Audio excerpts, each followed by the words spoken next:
Javarín, buenas noches, bienvenidos a nuestro 57º Cañonazo Talmúdico en www.coltuvsefarad.com. Hoy con una anécdota, ciertamente no histórica. Uno de los puntos centrales de la discusión hoy va a ser qué tanto nos podemos fiar de los testimonios talmúdicos como textos históricos, o si son más bien textos que los rabinos están utilizando para expresar valores morales, o a veces un poquito de esto, un poquito de lo otro. Y en el caso de hoy es una sugía que se encuentra en Masejet Baba Batra, en la tercera y cuarta página, el tercer cuarto folio, sobre Herodes el Grande, o Herodes el Magnífico. Ahora, Herodes, por supuesto, en la tradición cristiana, tiene una muy mala fama. Supuestamente es el rey de Judea, que manda a matar a todos los niños para prevenir el nacimiento del verdadero rey, supuestamente. Esto, por supuesto, es falso. Esto nunca ocurrió, a pesar de que Herodes, eso sí, esto lo confirmamos con varias fuentes contemporáneas, sí era una persona increíblemente sanguinaria, especialmente con miembros de su propia familia. Cuando Herodes muere, creo que uno de sus hijos todavía estaba vivo y muchos de sus hijos fueron asesinados. O sea, un tipo paranoide muy complicado, que mandó matar muchísima gente. O sea, su crueldad no es ficticia. Esta historia de la matanza de los inocentes ciertamente lo es. El testimonio talmúdico sobre Herodes tampoco es más histórico, pero sí resaltan ciertas características como su crueldad, su habilidad política y la relación especial que Herodes tenía con el templo. El templo, que es destruido por Vespasiano y por Tito en el año 70 de la era común, es el templo que fue construido por Herodes. Y era un templo increíblemente suntuoso.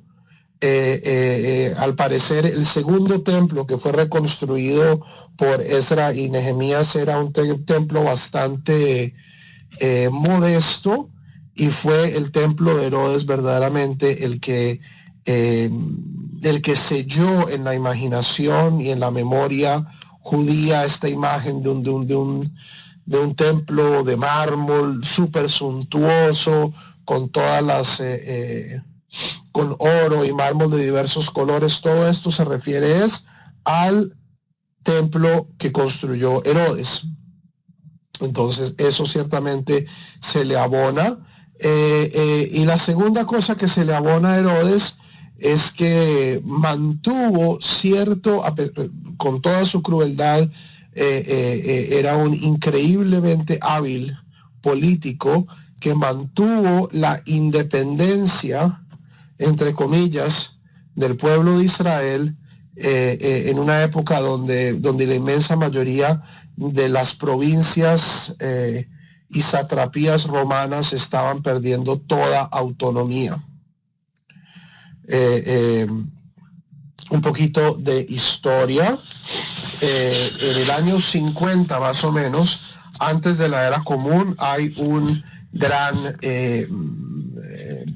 disputa entre Aristóbulo y Menelao, que eran dos de los descendientes de los Hashmonaim, de los Hasmoneos, de los Macabeos, por quién iba a ser Cohen Gadol y rey.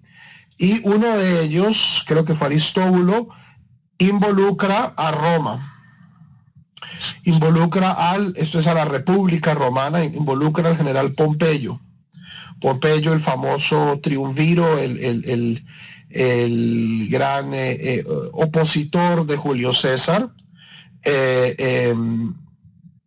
Y pues por supuesto la eficacia de la maquinaria militar romana pues conquista Judea en poco tiempo, pero Pompeyo todavía, o sea, esto todavía no es el imperio, esto es antes del imperio.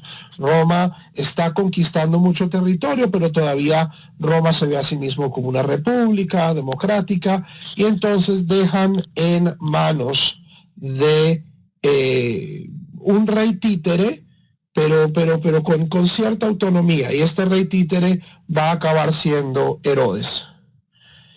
Herodes era una persona con una ancestría importante. Este es eso es un poco exagerado en la leyenda talmúdica. El papá de Herodes era un converso al judaísmo, pero era un converso particular porque es la única instancia que tenemos en la historia judía de conversiones forzosas al judaísmo. En la época del rey Macabeo, del rey Hasmoneo, Alexandros Yanai,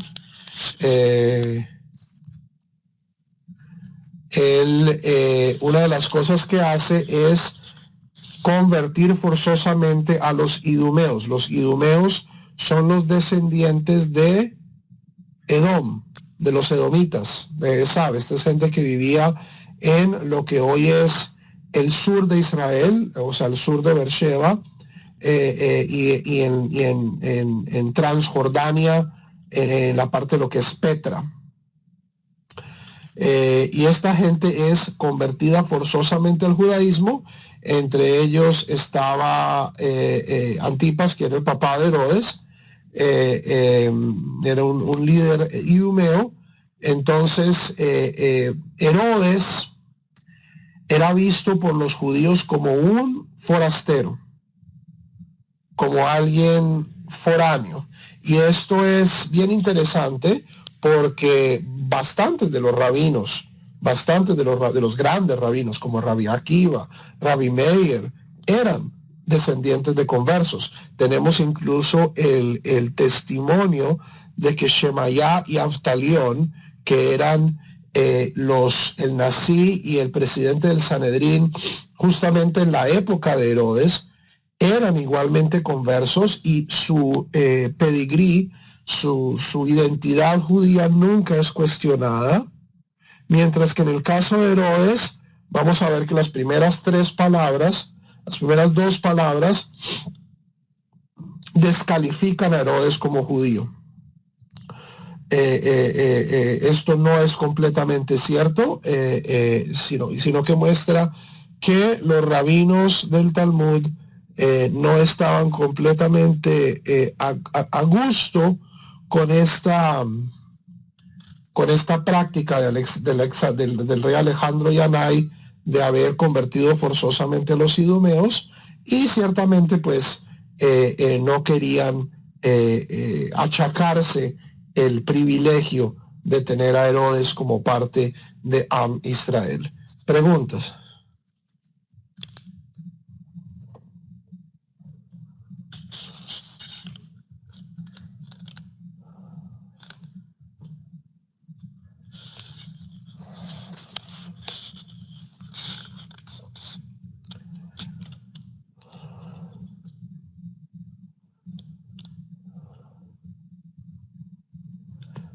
Ok, si no hay preguntas, entonces iniciamos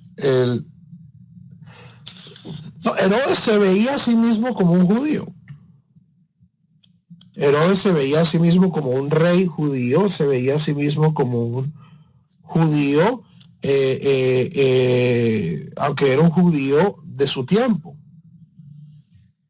Esta idea que venden algunos historiadores populares, bueno, que no son ni siquiera historiadores, sino pues más bien rabinos, de que en la época clásica había una clara diferencia entre romano y judío, o entre griego y judío, no es cierta. Había judíos profundamente helenizados. Había judíos menos helenizados. La cuestión es que a veces los judíos menos helenizados tampoco por ser menos helenizados, eran más auténticos. O sea,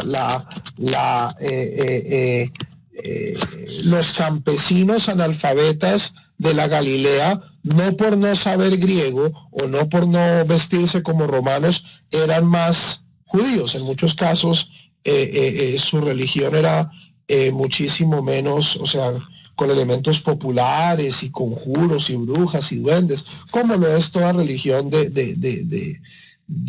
pues, religión del pueblo folclórica, mientras que muchos de estos judíos que vivían como griegos o como grecorromanos, ¿cierto? En casas con todas las lujos grecorromanos, con mosaicos, con fuentes, podían tener un judaísmo tremendamente sólido.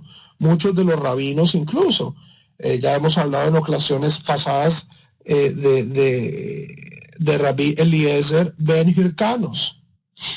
Hircanos es un nombre griego. Entonces esta dicotomía artificial entre griego y romano no se aplicaba. Muchos de los grandes judíos de la época antigua estaban profundamente aculturados, y no por ser ignorante de las cuestiones griegas eso significa que uno era un buen judío. En este caso estamos hablando de Herodes, el llamado el Grande, Herodes el primero, el primer Herodes. ¿Ok? ¿Cómo se hicieron para convertir al todo el pueblo idumeo? No sabemos. Posiblemente las reglas para la conversión en esa época no eran tan estrictas. Posiblemente incluían circuncisión de los varones. No sabemos si incluían tevilá, porque el primer texto que tenemos sobre el método de conversión es una veraitá en Yevamot, que ya hemos estudiado en esta clase, pero es una veraitá relativamente tardía. Es una veraitá relativamente tardía porque no aparece ni en la Mishnah, o sea, seguramente así era como hacían conversión los rabinos. Pero acordémonos, Javerim, y esto es algo que siempre debemos tener en cuenta cuando veamos los textos históricos, es que la inmensa mayoría de los judíos en la antigüedad no eran judíos rabínicos.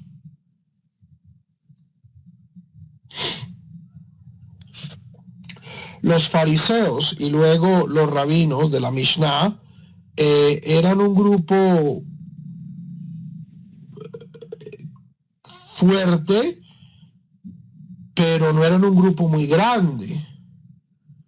¿Ok? Esto en el Talmud, el mismo Talmud lo reconoce, la misma Mishnah, el mismo Talmud lo reconoce.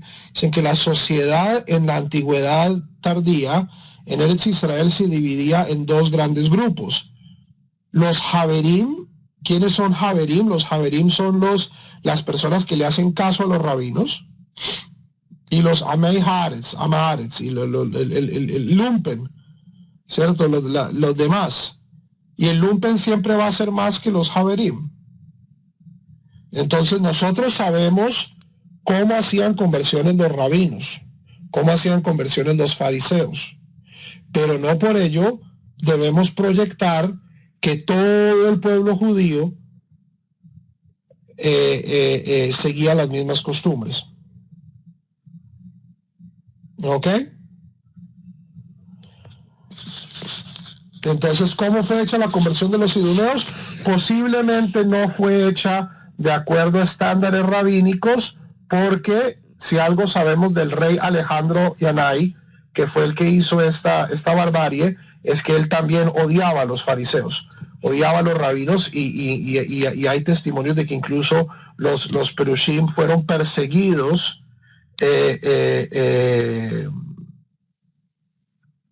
eran perseguidos por Alexander Yanai. Entonces posiblemente esas conversiones no fueron hechas de acuerdo a los estándares rabínicos. No, Herodes no era considerado judío como por el pueblo, pero de ahí que no fuera judío. Javerim, hay mucha gente en los Estados Unidos que piensa que Barack Obama no es gringo. Eso es irrelevante.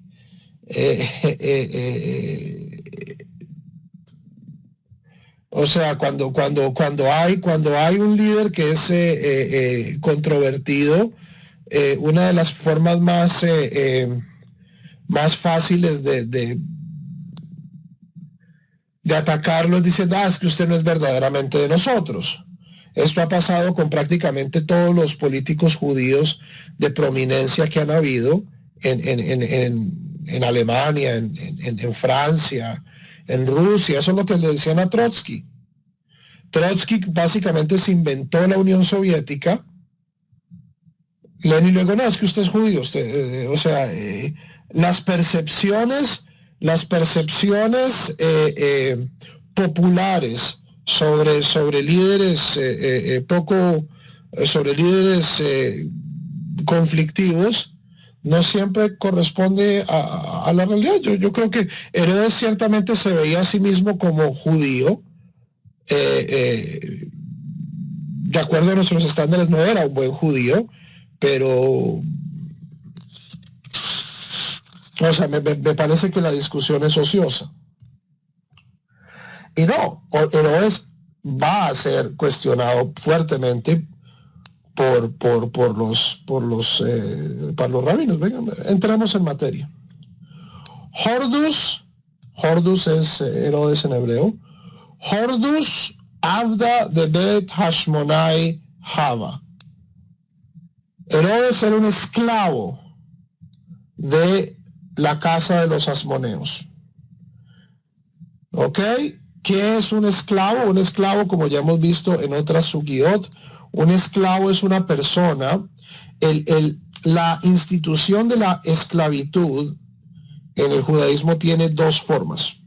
Una forma que se llama Eved Ivri, que es cuando un judío por hurto o por irresponsabilidad fiscal o mala suerte acaba debiendo tanto dinero. Esto lo estudiamos justamente en la parashá que leímos esta semana, en Parashat Behar. Cuando una persona por irresponsabilidad o por crimen o por actividades criminales acaba debiendo tanto dinero que tiene que venderse como esclavo. Esto es Eved Ivri, a otro judío. Lo que se está hablando aquí es de la forma más común de esclavitud, que se llama Eved Kananí, o un esclavo no judío. Y el esclavo no judío, para ser esclavo, uno tenía que comprometerse a cumplir ciertas reglas de la Torá, a ser circuncidado y a ir a una mikve. Era como una especie de pseudo conversión o de conversión a medias. Y cuando el esclavo era liberto, si era liberto, el proceso de liberación incluía terminar la conversión ya formalmente al judaísmo como un judío con todos los derechos. ¿Ok? Entonces, aquí están diciendo que Hordus era un esclavo de los asmoneos. Esto quiere decir que tenía un estatus judaico cuestionable. Históricamente nosotros sabemos que el papá de Herodes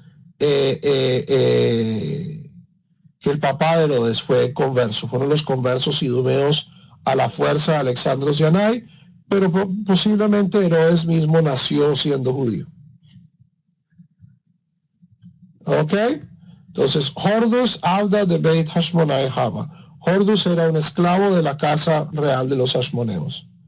Natán Einav Beotá Tinoket.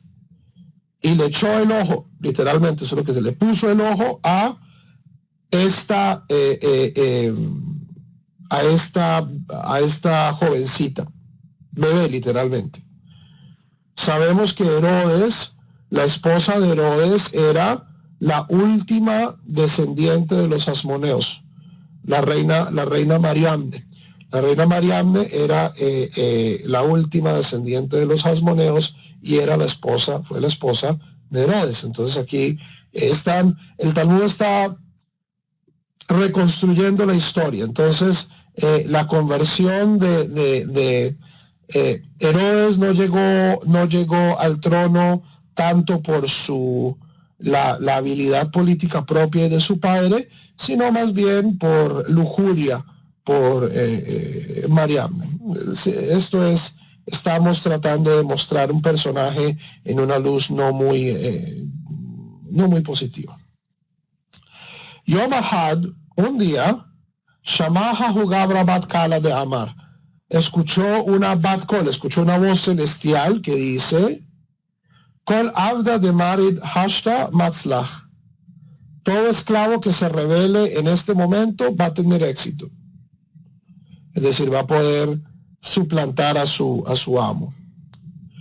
Cam, Herodes se subleva, Katlinehu lekulhu, Marotei, y asesina a todos sus amos, Veshaira lehaji yenukta, y deja viva a la chiquita, a Mariamne. Kihazat haji yenukta, cuando esta mujer vio, cuando la chiquita vio lo que sucedió, de Kabaye y le minsabe, y que él quería casarse con él, Slika le igra, se sube al techo, derrama Kala Beamra, y elevó su voz y dijo: Kolman de ate y beamar mi beit hashmonai, kaatina abdahu. Todo aquel que diga que desciende de la casa de los asmoneos es un esclavo. ¿Por qué? Porque los asmoneos van a desaparecer. Ya no hay asmoneos. Esto, es decir, ¿qué es lo que quiere decir esta sugía? Que al menos en los ojos de los rabinos, Herodes era un suplantador. Y era un suplantador de los asmoneos, a los cuales los rabinos tampoco querían. Para los rabinos, los asmoneos en sí mismo también era gente problemática, era gente corrupta, era gente que había vendido y revendido el puesto de alto sacerdote infinidad de veces en los últimos 200 años. Era gente que, bueno, sí, habían logrado la independencia de la tierra de Israel, pero tenían políticas, pero eran saduceos y por lo tanto pues no eran muy amigos de los fariseos y de los rabinos.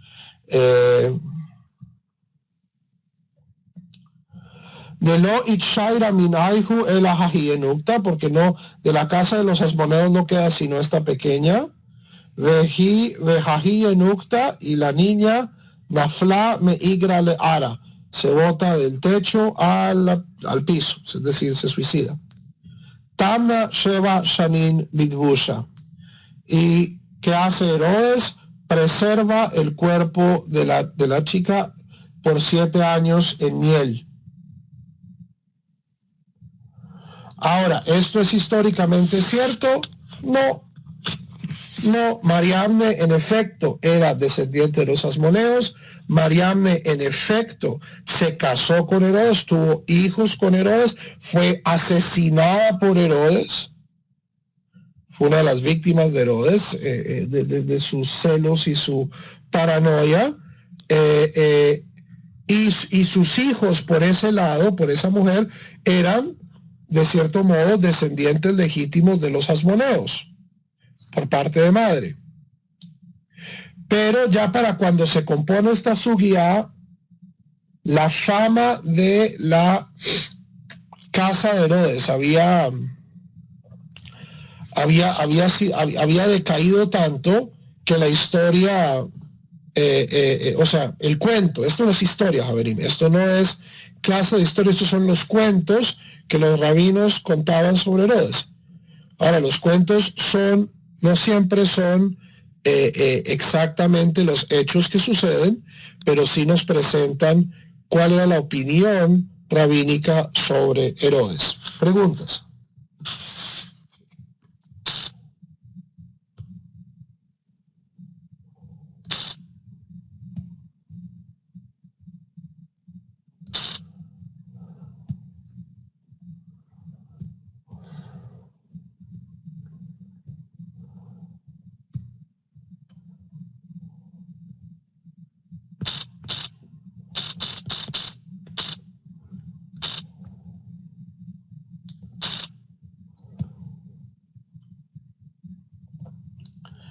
La preservó en miel.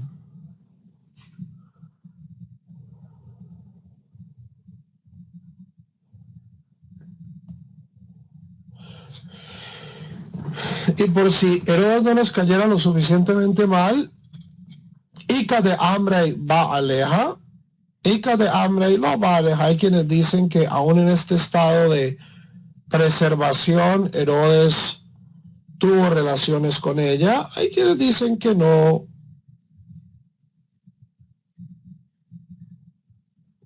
Daniel, porque esto no es historia.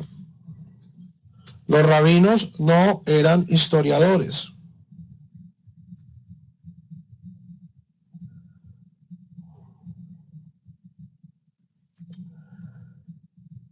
Los rabinos no eran historiadores. Nos tenemos que salir, quitarnos esa visión de la cabeza de que porque algo está escrito, tiene que ser, o sea, esto está tratando de ser fácticamente correcto. ¿Ok? Y les tengo un excelente ejemplo. 100 años de soledad. Ahorita que se acaba de morir Gabo. 100 años de soledad es un texto histórico. ¿Hubo alguna vez una familia Buendía llena de aurelianos y José Arcadios?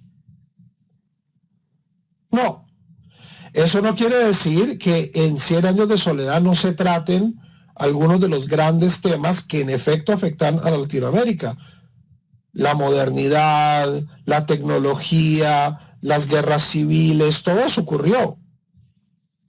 Todo eso ocurrió, o sea, no hubo un Aureliano Buendía, pero mi tatarabuelo Francisco Mejía era Aureliano Buendía, fue el que peleó en la guerra de los 100 días, que luego pasó el resto de su vida lamentando haber participado en una guerra civil. La masacre de las bananeras, a pesar que no sabemos si ocurrió exactamente como la narra Gabo en el libro, ocurrió. O sea,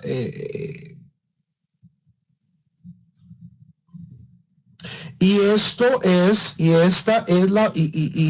nosotros pensamos que esto es la minoría, pero a través de la historia, la inmensa mayoría de los relatos sobre cualquier hecho histórico son más bien de este modo, de esta ficción, sagas. Las sagas, Cuenta o Musa, la Ilíada, la Odisea. Seguramente hubo una guerra entre Grecia y Asia, ¿cierto? Si fuera ciudad de Troya específicamente, y tal vez hubo una persona que se llama Aquiles. Si el Aquiles de verdad hizo o no hizo lo que dice el Aquiles de la Ilíada es irrelevante. Porque esta noción de hacer una crónica fáctica, exacta, objetiva de los hechos, eso es una invención muy posterior. Muy posterior. Ni siquiera el padre de la historia, Heródoto, o Tucídides, pues los grandes, Tito Livio, los grandes historiadores de la antigüedad, muchos de ellos, eso era chisme, lo que transmiten es leyendas. Lo que transmiten es leyendas. No hay O sea, la noción de que cuando yo narro algo del pasado, yo estoy narrando hechos corroborables, es una noción muy moderna.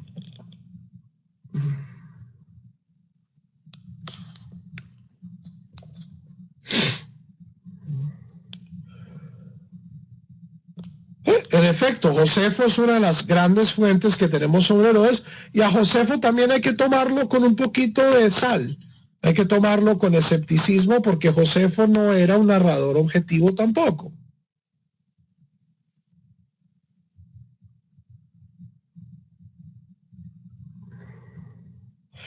Ahora, Josefo al menos vivió 70 años después de Herodes. ¿En qué idioma está esta sugía, Javerim?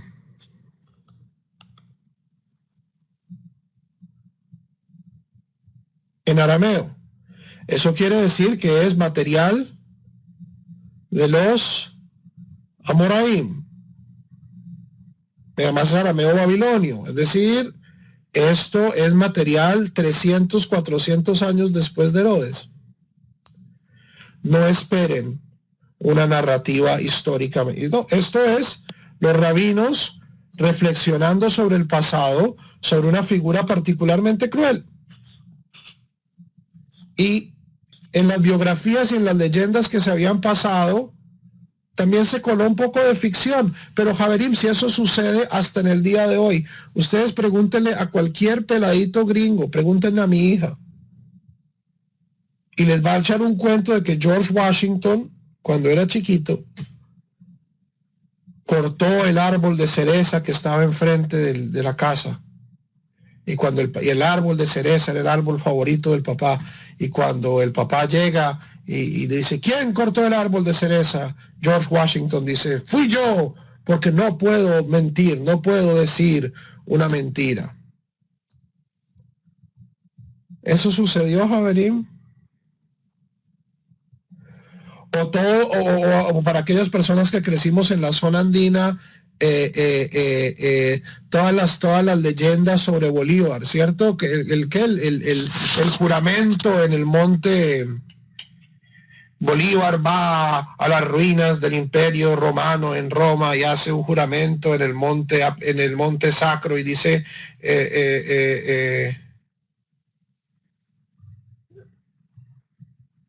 ¿cómo es que es el juramento de Bolívar? No descansaré hasta que...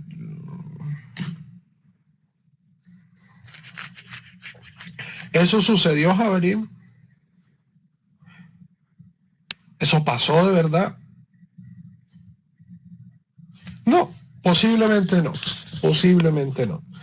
Entonces, no se me despeluquen, porque aquí estamos contando historias absurdas sobre Herodes, porque esto no es hechos, estos son historias que los rabinos contaban sobre Herodes.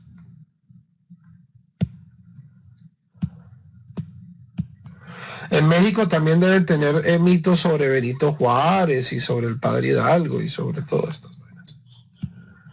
Entonces, y no descansaré mi espada hasta lograr la libertad del cielo.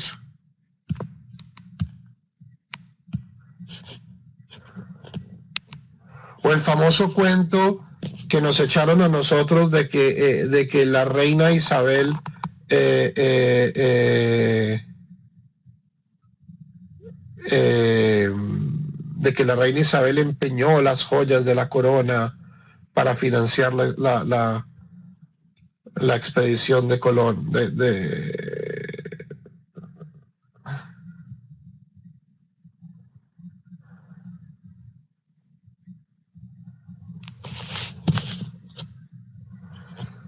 No, como dije al comienzo, la imagen que aparece de Herodes en los evangelios también es ficción. Es ficción.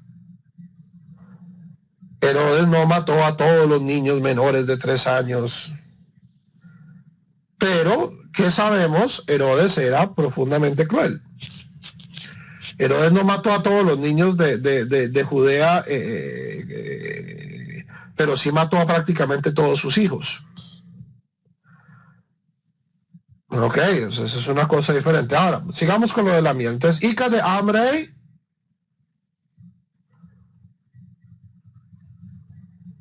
¿qué no entiendes, Yitzhak?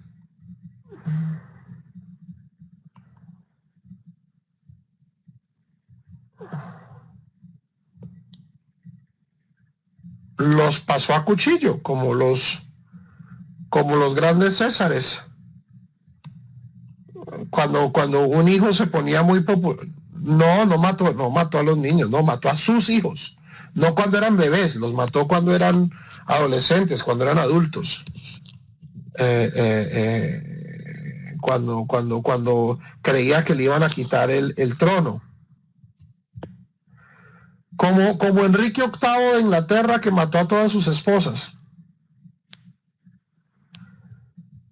Como todos los gobernantes paranoides, como Stalin. Stalin mató a todos sus amigos.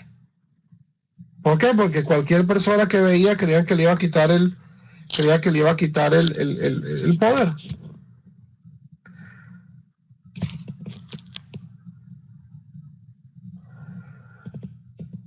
¿Por qué conservó la muchacha en miel? Porque la miel es un preservativo. En esa época no había formol. La miel no se pudre. Javerín. Hemos sacado miel de las tumbas de los faraones y todavía está perfecta.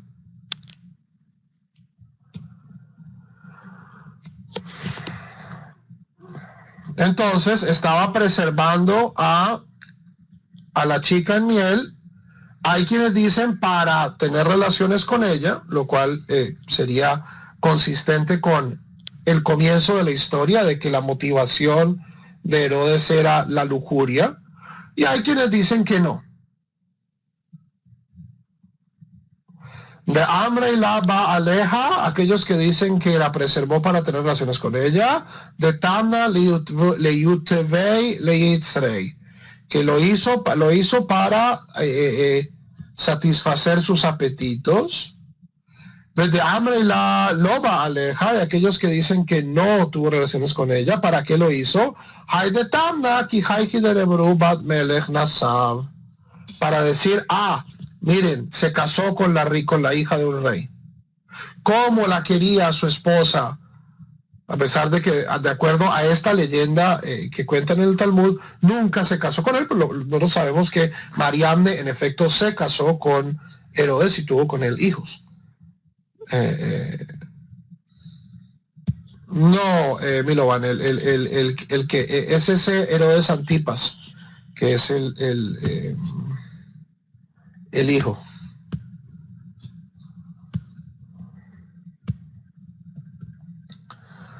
Ok.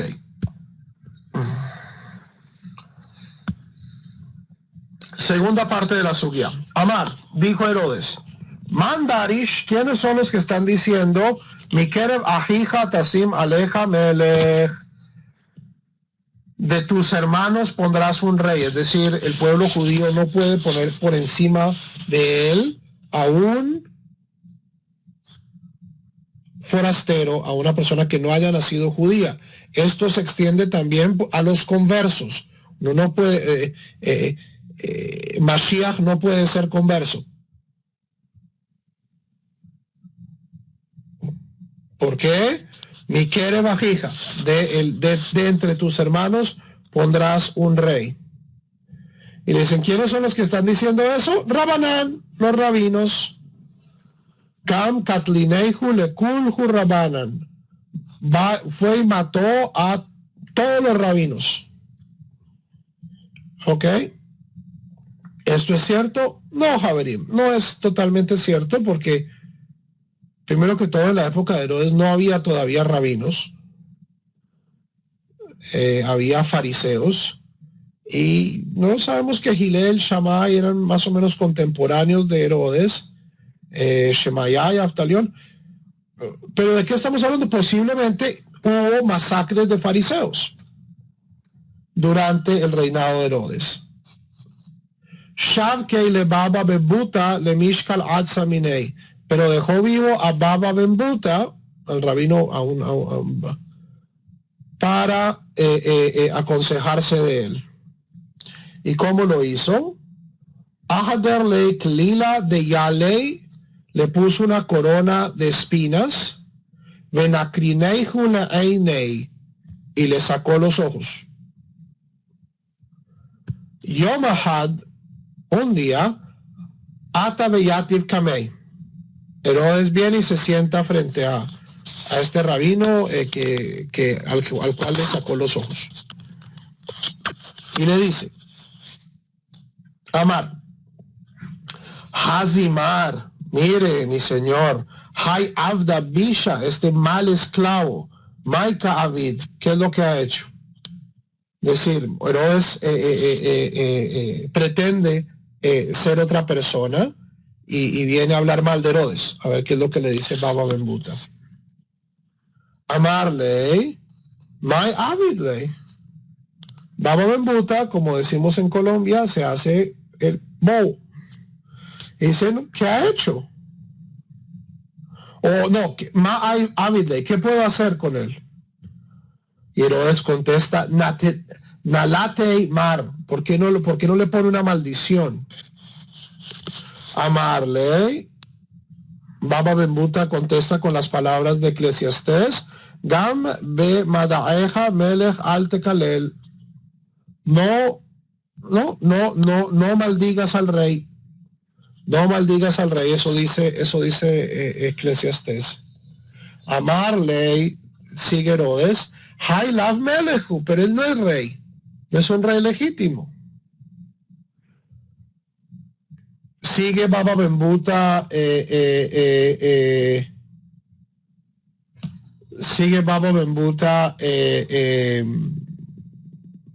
cuestionando. Velejove ashir be'alma. Incluso está prohibido maldecir a una persona rica. ¿Por qué? Porque en el mismo Eclesiastés dice, Ubehaderei mishkaveja al tekalel ashir. No maldigas a un rico. Velá yehei el anasí, incluso si es simplemente una persona influyente. Benasí beameja lota or, porque dice en Éxodo que no hay que maldecir a una persona influyente entre tu pueblo.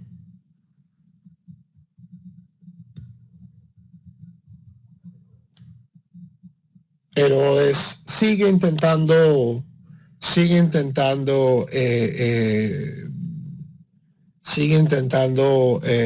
socavar la cosa.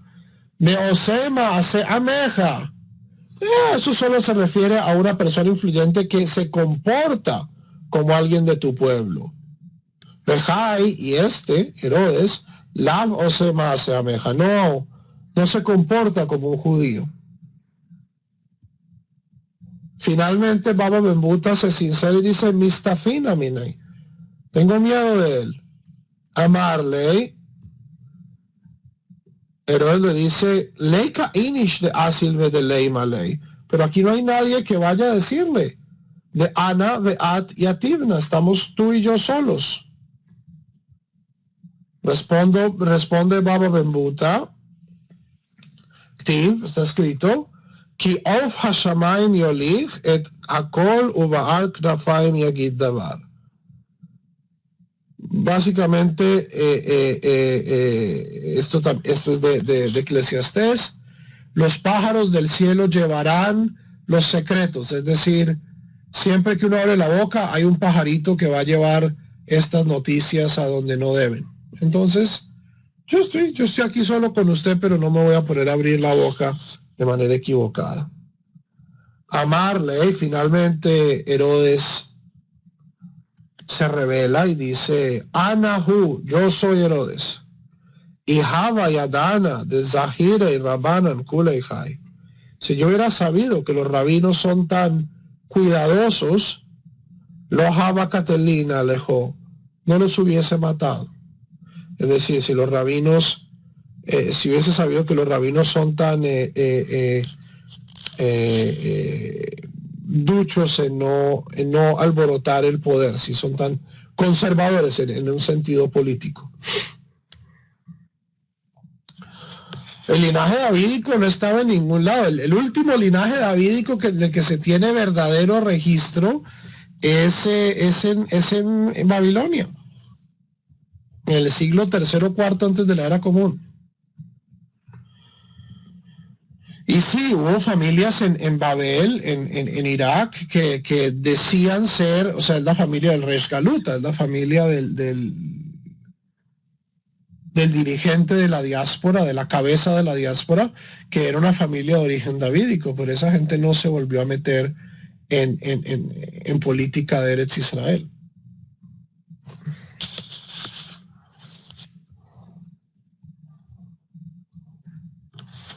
Seguro no, ninguna genealogía de 2000 años es segura.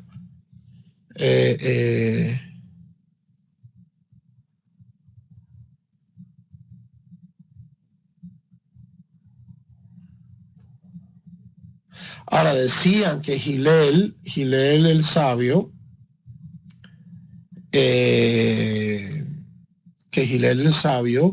era descendiente de David, pero por parte de su madre. Y ese fue como el mito, porque no sabemos si es cierto, que se utilizó para que la familia de Gilel fueran los Mesiim, los etnarcas en Eretz Israel por 3-4 siglos. Pero eso es muy diferente pues a rey davídico. Esa idea no era práctica. O sea, y si no era práctica hace 2000 años, a ver, imagínense hoy. ¿Cómo vamos a saber quién es descendiente de David, quién no es descendiente de David?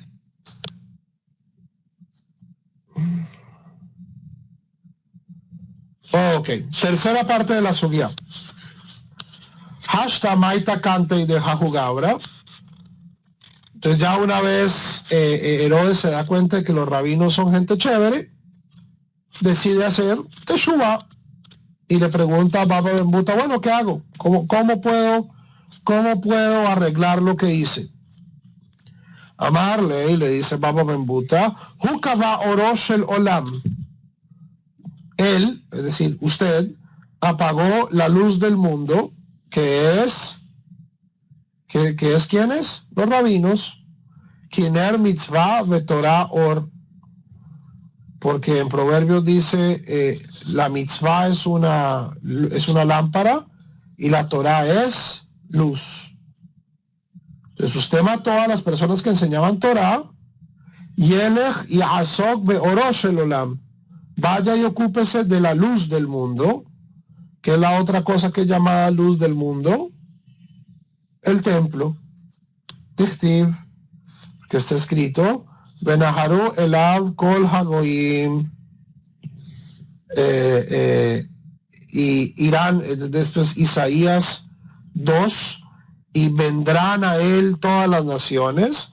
Nahar es río, o sea, fluirán como ríos todas las naciones, pero Nehora en hebreo, en arameo significa también luz. Entonces el templo también es llamado luz del mundo. Ica de hambre, hay otra versión, Ica de hambre, Haji amarle Husima Einosh el Olam. Baba Ben Buta le dice, usted se encegueció el ojo del mundo, porque está dicho en números 15, los sabios son llamados los ojos de la comunidad, y el ocúpese de el ojo del mundo. Y citamos al profeta Ezequiel, Hineni mehalel en migdashi gaon uzhem mahamad einechem. He aquí mi santuario, la gloria de tu poder, de vuestro poder, el deleite de vuestros ojos. Entonces, ¿cuál es el acto correctivo de Herodes por todas las cochinadas que hizo, especialmente por haber matado a los rabinos o por haber matado muchos rabinos? Tiene que construir el templo. Y ahora es el mismo Herodes el que dice, Mistafina mi maljuta. No, tengo miedo de Roma. Tengo miedo de Roma. Amarley, dice Baba Bembuta, todo bien. Shadar Shlicha, mande un emisario a Roma. Veléis el Shata, que se demore un año llegando allá. Ulehad el Shata, y se quede un año allá. Veadraji, vejaji, satarita ley, ubanita ley. Y luego se demore un año en volver, mientras ahí tiene 3 años para hacer y deshacer, para tumbar el viejo templo y construir el nuevo. Abad Haji, y así lo hizo, Abad Haji. Shal Heile, los romanos demandan el siguiente memorando a Herodes. Imlosa tarta altistor. Si no has demolido el templo, no lo demuela. Mimsatarta, si ya lo demolió, altivnei, no lo vuelvo a construir. Mimsatarta ubanita, pero si lo destruyó y lo volvió a construir, Abdei Bisha, usted es como un mal siervo, Batar de Abdin Mitmalhim, que después de hacer, pide permiso. Imsaeneja aleja sifreja kan. Usted puede tener la espada en su mano, pero su libro está aquí, es decir, nosotros sabemos que usted es ilegítimo. Lo raja, velo barraja. Usted no es ni raja ni hijo de raja. Posiblemente esto es se refiere a la palabra romana rex, que es rey. Usted no es ni rey ni hijo de rey.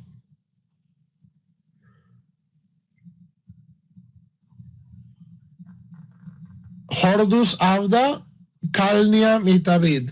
Usted es Herodes, que era un esclavo y se hizo a sí mismo liberto. Entonces ahorita el Talmud trata de explicar qué es esto de raja y barraja. Mai raja, ¿qué es raja? Maljuta, rey. Dichtiv, porque está escrito en el libro de Samuel, Anoji Hayom Raj Umashoach Melech. Cuando David dice, hoy soy Raj, hoy soy suave y ungido como rey. Entonces ahí conectan ese vocablo Raj con el reinado. Y vaya Eima, o también de lo que se decía cuando venía Yosef. Vaikreule Fanav Abrej, que cuando José venía en su carroza decían frente a él Abrej, que posiblemente es una palabra egipcia, es decir, esta etimología es una etimología más bien chueca. Raja debe venir de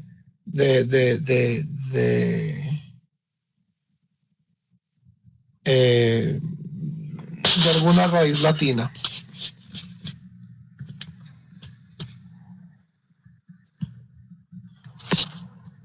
Preguntas.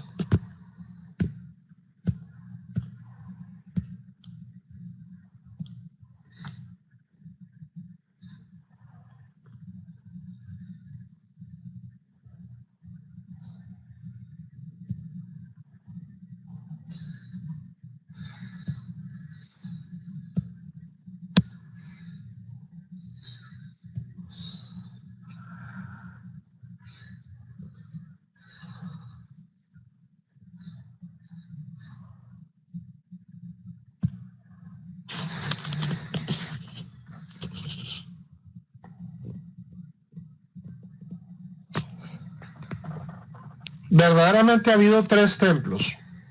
El primer templo fue construido por Salomón, fue destruido por Nebuchadnezzar. El segundo templo fue construido por Ezra y Nehemías y fue desmantelado en la época de Herodes, y un tercer templo construido encima, que es el templo que fue destruido por los romanos. Ahora, nosotros sabemos que esto es cierto porque justamente por el cótel. Una de las cosas, el templo es llamado el monte del templo, ¿cierto? Har Habayit. Monte Sión, aunque hoy lo que nosotros llamamos Monte Sión no es el Monte Sión original. Monte Sión original es donde estaba el templo. Y eso es una montaña. ¿Qué hizo Herodes? Herodes construyó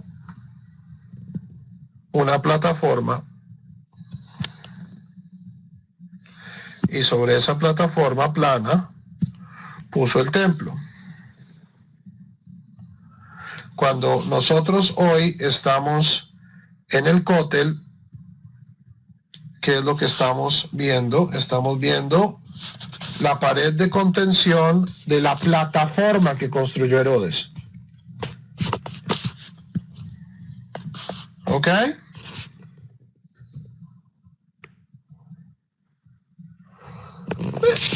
El punto de esta sugiá,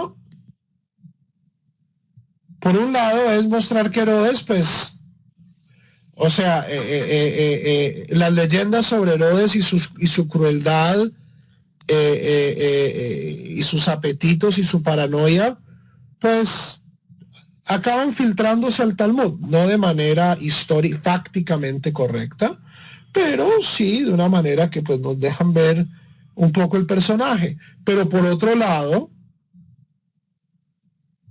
la Sugiá también reconoce que Herodes construyó el templo, que esto vale la pena. Es decir, Herodes no es un malo de película gringa, o sea, no es Skeletor, sino una persona profundamente humana, cruel como él solo, un político muy hábil, cruel y sanguinario, pero al que le debemos también posiblemente la obra arquitectónica más importante del pueblo judío. Y los rabinos, o sea, en la Sugiá se preserva esa tensión. Entonces no creo que el cuento sea de legitimar a Herodes, porque pues 300 años, 400 años después de Herodes, ¿cuál es el punto de legitimarlo? Sus descendientes ya no están. No tenemos leyendas e información sobre él, pero pues también sabemos que fue la persona que construyó el templo. Exactamente no sé dónde, no sé cuándo haya sido escrita esta parte del Talmud, pero por el lenguaje diría después del año 200, porque es todo arameo. La mayoría y es arameo babilonio. La mayoría de las fuentes más antiguas del Talmud están en hebreo. No siempre esto es una regla clara, pero si fuera una Beraitá, si fuera una Mishnah, estaría en hebreo.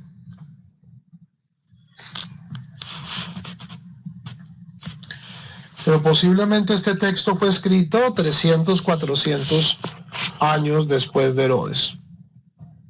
Hasta 600 años después de Herodes. Entonces, no le pidamos peras al olmo, Javerín.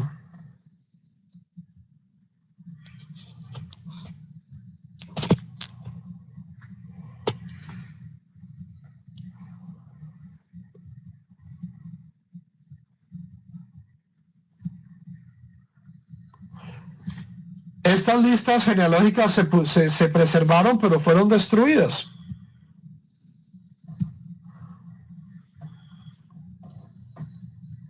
Los archivos nacionales del pueblo judío fueron destruidos primero por los celotes y luego por los romanos. Entonces ya para esta época no había absolutamente nada de eso que sobreviviera.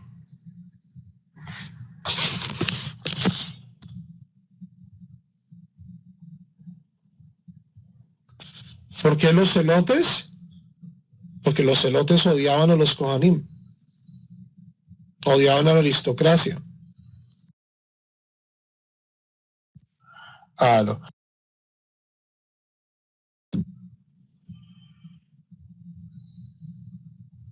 Los Urrutia y las familias pues super pupi de Jerusalén. Y en esos archivos también estaban todas las ventas de propiedad. Ustedes quieren destruir un país, destruyen sus archivos.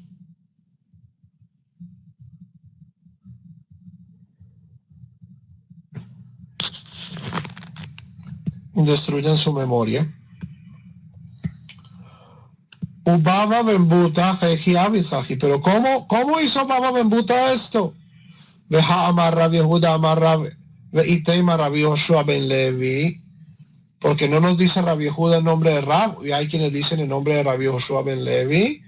Mipneiman enash Daniel, ¿por qué fue castigado el profeta Daniel? Por haberle dado buenos consejos a un rey malvado, en este caso a Nabucodonosor. Shene Emar, quedan 3 minutos, Javerim, entonces acelero. Se citan 3 partes del libro de Daniel donde el profeta Daniel le da buenos consejos a Nebuchadnezzar.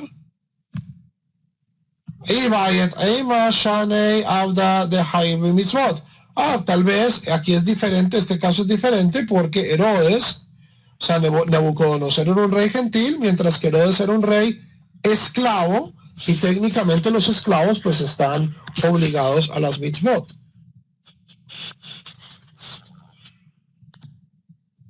Ve'ibait eima shani beit hamikdash de ila malhut lo mitbanei. Y tal vez aquí se puede hacer una excepción porque lo que acabó construyéndose fue el Beit HaMikdash, y sin el apoyo de Herodes no se hubiera podido construir. Última parte de la Sugiyá de Daniel Minalan de Einish, de donde sabemos que Daniel fue castigado. Y Leima, hay quienes dicen Mishum Dechtiv, que fue en el libro de Esther. Esther llama a Hatach, que es uno de los eunucos de Ahasverosh. Amar Rab Hatach de Daniel, y dice Rab Hatach es el mismo Daniel. Es una de las estrategias midrashicas favoritas, es tratar de identificar personajes con otros personajes. Hanija le mande a Bar, Shehatjuju Migdulato. Hatach significa cortado. ¿Ok? Hay quienes dicen que entonces, o sea, como así que el gran profeta Daniel, que era el gran asesor de los reyes primero babilonios y luego persas, acaba haciéndose un simple eunuco. Entonces esto es consistente con aquellos que dicen que Daniel fue alejado del gobierno. El alemán de Amar Shekol Divrei Malchut Nitrachin al Piv Mai Ika Lemeimar, mientras aquellos que dicen que Daniel preservó su poder y que todas las cosas se hacían con su supervisión. De Shadiuhu Legova de Aryabata, bueno, fue cuando lo echaron al foso de los leones, eso fue en castigo por haber ayudado al rey. Javerim, nos vemos mañana. La próxima semana no hay clase porque